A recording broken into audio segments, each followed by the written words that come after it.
Good morning. I'm currently taking this video at 6 o'clock in the morning, and I'm upset for the reason why I'm taking this video so early. I woke up this morning at 5:30, which was really hard because I stayed up till like midnight and I was really fighting it. I pressed snooze and I was so tired. I walked outside and it was like a monsoon outside. It was super rainy and freezing. I shouldn't complain. It's rain versus snow. But anyways, freezing cold. Woke up super early because CrossFit on Tuesdays and Thursdays are only at 6 a.m. They don't have any other class in the morning, so I have to do the early one. And so I got up super early, drove to CrossFit, got out of my car when I realized that I was wearing flip-flops. And I got there right as class was starting too, so I knew I wouldn't have time to go back to the house, grab shoes, and come back, because then by then I would have been 20 minutes late. But I mean, really, I was wearing flip-flops, and I kept debating whether or not I should go in and just do it without shoes, and that's obviously crazy. So I didn't do CrossFit when I woke up early for nothing, especially when it was so hard to wake up that early. And so I'm frustrated, and I really wanted to go back to sleep, but I'm going to try not to because I can get stuff done. I think what I'm going to try to do is do Ab Ripper X, which is P90X for your abs, and then maybe I'll check and see if there's a CrossFit class tonight after class. I don't know, I was just frustrated. But anyways, it gave me time to do this video, and I didn't think I would do a video tonight. I was going to do one last night, but I got busy and I didn't, so this is good. I'm actually getting to do a video. So another reason I was frustrated with the CrossFit was because I didn't do CrossFit yesterday, and so I was like, oh, well, I'll do it today, it's okay. And so I'm like, oh, now I'm missing 2 days in a row, and that's frustrating. Well, not just because I need to work out or whatever, but because CrossFit's expensive, and I don't want to waste it. But I'm going to see if there's a class tonight, so it should be fine. So anyways, one of the reasons I've been busy lately is because I've been doing the Catch Canine Trainers Academy, my training online that I've been doing for dog training, and I'm excited because I'm more than halfway through with my first binder. Now that doesn't mean I'm halfway through with the class, but I'm halfway through with binder number 1, so that's encouraging. I think I might have 1 or 2 other binders to go after this, but it's encouraging. Today I am going to take another exam for Catch. They're not hard because they're open book, but they just take a long time. Usually it takes me a couple days to finish one exam, but I've taken my first one and I passed it, so hopefully I'll pass the second one too. So that's another reason I'm excited I'm taking this video this morning, is so tonight I won't have to worry about anything else except for my Catch exam. I got, at the end of last week, I got my next certificate. This one is for Obedience Intensive, right there, for 60 hours. And it's 60 hours because Obedience Intensive was for 2 weeks instead of just 1. Also, I like how they do like a different color every week. Like this outline is always a different color. But anyways, there's my next one. So that's exciting. It's always fun to get a new one. This week so far has been my favorite week, Obedience Intensive, just because I feel like I've learned a lot of stuff that's going to help us with our business. And that's super awesome. I'm excited to implement what we've learned. Like, even Mike calls me sometimes and with frustrations with the dogs, and I'm like, oh, well, you could try this and this and this, and just with all of the things that I've learned. But I do struggle a little bit because I don't want Mike to feel like, because I feel like when I get home I'm going to be that person that's like, well, I learned this and I learned this, and this is what you should do because I know everything now. And I don't want to be like that. And I feel like I'm going to, because I don't want to be just like the oh, I went to Michael Ellis and I know everything now, which there is a certain truth to that I don't know everything, obviously, but I know a lot more than I did before. But I don't want Mike to feel bad with the things that I've learned, and I don't want him to feel like I'm demeaning him in any way just by saying that, oh, you're doing this wrong because this is what I learned and this is what you're supposed to do. So I hope I can do it in a beneficial teaching way, but I struggle to do that without sounding arrogant, and so I'm working on that. So yesterday was fun because it was a day off. We got a day off from school, and I was actually really frustrated last week when he told us on Friday, because he told us so late. He told us on Friday we were going to have a day off. So I went home, and the first thing I did was looked up flights to see if I could go home, and it was wishful thinking because the flights were way too expensive. I just, couldn't afford it, and then it probably wouldn't have been worth it anyways, just because Mike was in Colorado all of Saturday getting Seth, and so I wouldn't have gotten hardly any time with them at all anyways. But I tried. I thought it would be fun, but I tried. So that's all I could think about yesterday was I could be home. But it was still fun. I tried to think of a bunch of different fun things to do, and Linda and Dave were telling me about the redwoods that are close to here. Not like the actual redwoods, but there's a town that's like an hour away that has a national forest, and they gave me all the information to go there, and I was planning on going there, and I asked some of the other students if they wanted to come with me, and they said that they were already planning on going to the beach, and that sounded more fun to me, so I ended up going to the beach with them. And the beach we went to was only about half an hour away, and it was dog friendly, and so we got to take our dogs, and that was so fun. I mean, it was one of the highlights since I've been here. It was so much fun. Timber is a maniac, and she loved it. She loved the beach. Little desert rat loved it. The thing that cracked me up, though, is initially she tried to reach down and drink the water, and she just like, it was totally grossing her out. But she didn't try to drink it after that, thankfully, because it was so salty. But oh my heavens, she just got the zoomies in that water, and she just like tucked her tail where their bum gets low, and she just like just take off through the water, and it was so funny to watch. It was cracking me up. She just like, and you could just see the look on her face too. She was just loving it. And it was fun because the other dogs that came with us, they didn't want to get in the water as much. But Timber, I mean, man, she just was soaring through the water, and she would try to bite the waves, and that was kind of funny too because she didn't like the salt water. But my favorite part of it was just seeing her get the zoomies and just run circles around me and sprint out in the water and zoom back, and it was fun. It was so fun. And the thing I liked too was, like, out of the dogs that I had there with the 3 other girls that came came all together with us, Timber was probably the most well-behaved dog. We obviously got to let the dogs off leash, and so we were trying to be careful and see how the dogs reacted with each other, and Timber did super awesome. She really ignored the other dogs, which I think a big reason is because I brought treats with me. But she kind of ignored the other dogs. Like, the other dogs would run up to her and jump on her, and she'd play with them a little bit, but she would just run away after a while. And whenever I called her, she would come, which was awesome because she'd be really far out, and I'd just yell here, and she'd come right back, and then she'd get a big reward.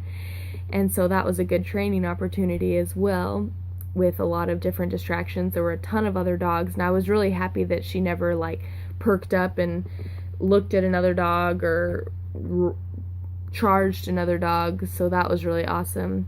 However, this morning when I first initially left the house, someone had their Rottweiler just outside in the front of their yard, and that Rottweiler came running towards us, and I didn't have Timber on leash, so I just grabbed her collar, and the dog ran right up to her, and what I did was I body blocked it, which basically means I stuck my knee out in front of it and kind of kneed the dog in the face, and the neighbor was outside, and she's like, oh, my dog's friendly, and I just said, this isn't true, but I said, my dog's not, can you come get your dog?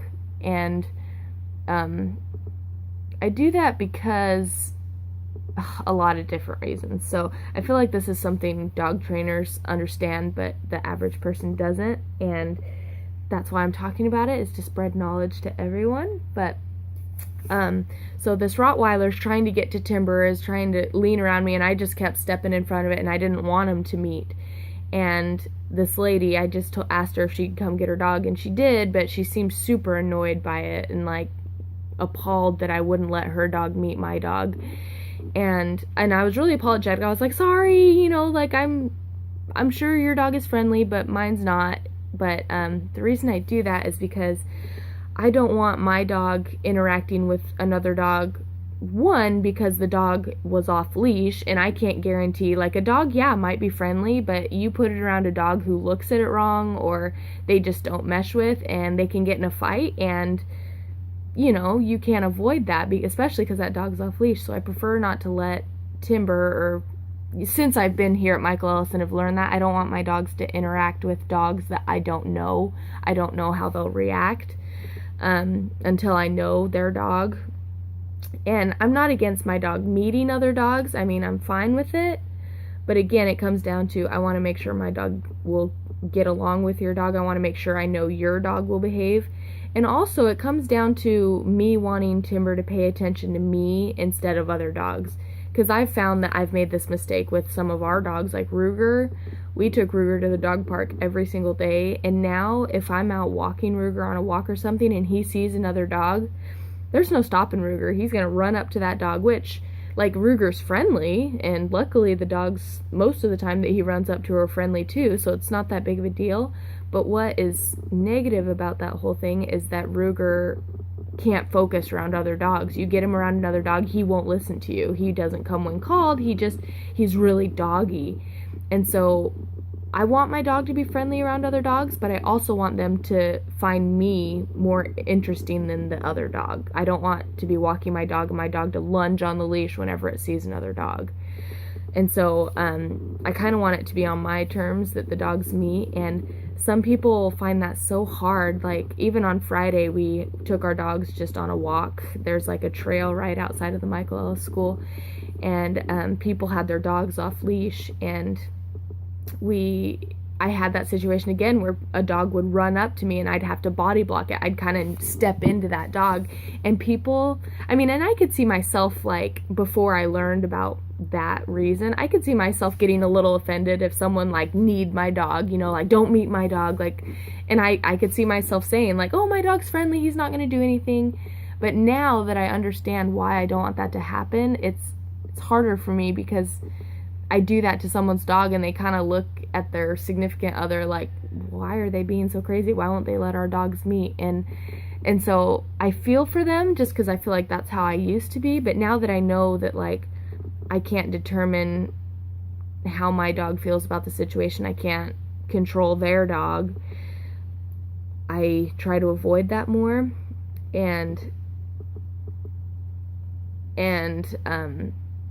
So I just try to tell people it's my dog, you know, like, it's my dog. I just don't trust my dog or whatever. But, like, I'm just trying to get my dog to focus on me versus other dogs, if that makes sense. And another reason I don't want my dog to meet strange dogs is because I want to keep that trust of my dog and I, because oftentimes when dogs get leash reactivity, which is basically when the dog lunges on the leash, if they pass another dog, they lunge and they bark and they growl at another dog. That comes down to the dog trying to take control of the situation. And as a owner and a handler, when you step in front of your dog or you kind of control the other dog, you're telling your dog you've got the situation under control. Like, I got this. You don't need to worry about growling at the other dog or lunging at the other dog. And so there's a level of trust there as well, that I can handle the situation. I don't need my dog to take over the situation. So there's that little tangent. But I thought that was interesting just because I was very much on the other side of things before I came here. I was very much, oh yeah, I want my dog to meet you. I want my dog to interact with you. But since being here, I've learned that that's not the greatest thing. But also, that's coming from Michael Ellis, who raises Belgian Malinois, and that breed of dog tend to be a little bit more keep to themselves. They're just not very social. If it was up to them, they wouldn't interact with any other dog or any other human. They just don't find that interesting. But, you know, I train labs who would love nothing more than that. So the reason I do it mostly is just so my labs can focus in a high state of arousal, which is when another dog is around. So anyways, there's that.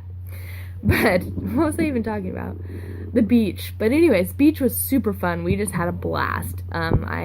Before we left, I took some pictures of Timber. We went and hiked around some rocks, and I was surprised with how agile she was. She was jumping on top of the rocks, and the rocks were as tall as me, but she'd climb them, and I took out the chuck-it ball launcher, and we did that for a while, and I think it wore her out, which is good, but as soon as we got home, it's like she was ready to go again. She has so much energy.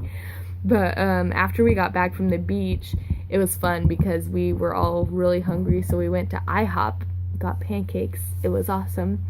But I'm becoming really good friends with the girls, but they're just so, I don't know if immature is the right word, because I'm not mature, but they're, I don't know, all they could talk about when we were driving was just, they were complaining about students that were getting along better with Michael Ellis, or students that were getting along better with Lindsay, who's the first, like, head trainer there besides Michael.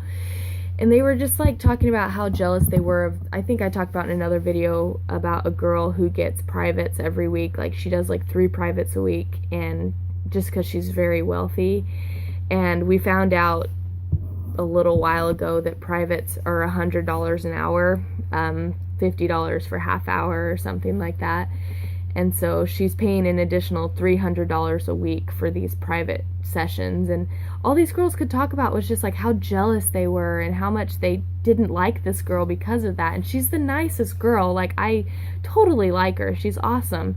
But, you know, and they say too, they're like, oh, we like her, but, you know, and I just said, I was like, you know, I think a lot of it just stems from jealousy. We're just jealous that, you know, she can afford that and we can't. But I don't know, I was just kind of put down by how negative they were about the whole thing. Like, they were saying, like, how she had such a good relationship with Lindsay and they didn't. And I just said, well, you know, she talks to her, she interacts, she has one-on-one training sessions with her every week. She's very social with Lindsay. And I don't know, I was just trying to give everything the benefit of the doubt. You know, like, if they want a better relationship with Lindsay, talk to her more, ask her more questions, like.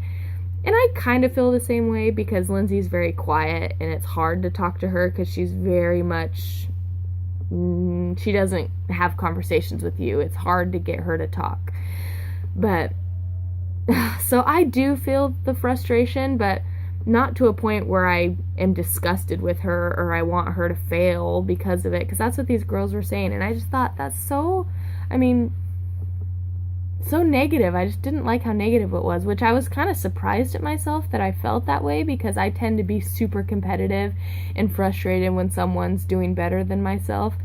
But I've just been telling myself lately, like, it doesn't matter. Like, I don't care. Like, they were saying that they thought they overheard Michael talking to her about offering a job or something, working at the facility, and those girls just got so mad about that. They just were so mad that she had the possibility of working for Michael Ellis and they didn't. They were like, I'd be so ticked off if she got offered the job and not me. And I just thought, like, yeah, I would be sad too, but I mean, it doesn't really matter. I mean, even if I got offered the job, I don't think I would take it because, you know, I mean, I probably would just because that's an awesome opportunity, but I don't know. I just keep thinking to myself, like, yeah, that's great for her, but I have great things coming for me too with my business. And maybe that's why these girls felt frustrated, is because they don't have a business at home. They don't have anything started. So this is kind of the opportunity they want. But still, I just was kind of surprised at how negative they were about the whole thing and about like why they didn't get offered the job. And I thought, you know, it's probably because she shows dedication to this. She is doing one-on-ones every week. She's super outgoing and talkative, and that's what they're looking for. And if that's what they're looking for, they can't help that. And so, I don't know. I just thought they were kind of silly for getting so upset about it. But it also kind of made me feel good that I wasn't so offended by it or like frustrated by that. I just thought, yeah, that's no big deal. But I'm kind of confident with where I am right now with my relationship with Lindsay and Michael. But I don't know. I just thought it was kind of silly how overreacting they were about the whole thing. So I just try to be myself and not be as competitive as I thought I was going to be, which I still do get competitive. I want to be better than all the other trainers. When I get out there and train, I'm like critiquing myself, and when everyone else gets out there and trains, I critique them, but I don't talk about it. You know, like I just say to myself, like, oh, I can do better than that. I won't make that mistake, but I don't go around saying that to other trainers about how I'm better than anyone else, which I am. I'm just kidding. That totally defeats the purpose of what I was just saying. I'm not like that, but I'm competitive in a good way. So anyways, that's kind of what's going on, but it's still fun. I love everyone that's at the school. They're all great. That's really all I have to talk about. Tonight was fun. We had the missionaries over.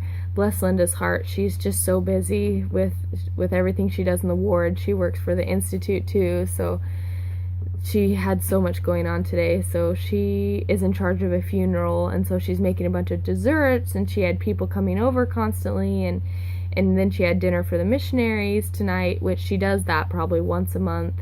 And so as soon as I got home from the beach, I tried helping her make dinner to make things easier on her. But it was fun. So I guess I better do my ab ripper X to make it worth it that I woke up this dang early. Alright, well, until next time.